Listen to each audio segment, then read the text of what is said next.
গত শনিবারের সকালে হঠাৎই বিধ্বংসী আগুনের তীব্র আতঙ্ক ছড়ায় দমকলের ছাতাকল সংলগ্ন এলাকায়। আগুনে পুড়ে গিয়েছে প্রায় 40 থেকে 50টি বাড়ি। সূত্রের খবর, ঘটনাস্থলে ছিল প্রচুর পরিমাণে দাহ্য পদার্থ। সেই কারণে দ্রুত আগুন ছড়িয়ে পড়ে আশেপাশের এলাকায়। যে সময় আগুন লাগে সেই সময় ওই ঝুপড়ির বাসিন্দাদের অধিকাংশ মানুষই কাজে বেরিয়ে গিয়েছিলেন। সেই কারণে মেলেনি কোনো হতাহতের খবরও। আটকানো গিয়েছে প্রাণহানির মতো ঘটনা। শুধু তাই নয়, বিধ্বংসী এই অগ্নিকাণ্ডে ক্ষতিগ্রস্ত গৃহআরোদের পাশে থাকতে প্রশাসনের পক্ষ থেকে সব রকম সাহায্যের আশ্বাসও দেওয়া হয়েছিল।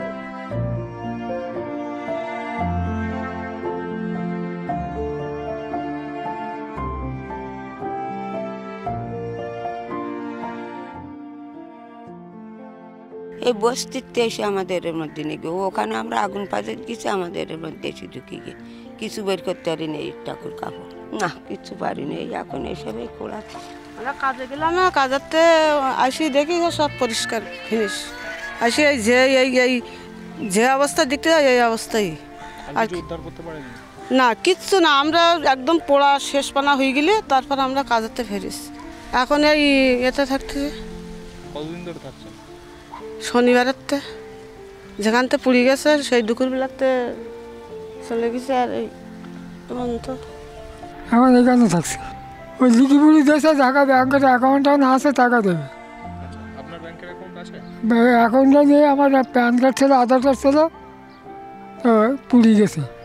এখন কিছু নেই, তাহলে আমার আর কিছু নেই। কাজের থেকে ফোন পেয়েছি যে ঘর বাড়ি সব পুড়ে গেছে। আমরা এসে তো ঘরের কিচ্ছু পাইনি, জিনিসপত্র মোবাইল টোবাইল সবই পুড়ে গেছে। আরও তো অনেক জিনিসপত্র ছিল। এখানে থাকছি। কতদিন ধরে থাকছে? এই 4-5 দিন। খাওয়া দাওয়ার ব্যবস্থা সব ওরাই দিচ্ছে। ওই সব ব্যাংকের অ্যাকাউন্ট নিচ্ছে আর এখানে ঘর বানিয়ে দেবে বলেছে।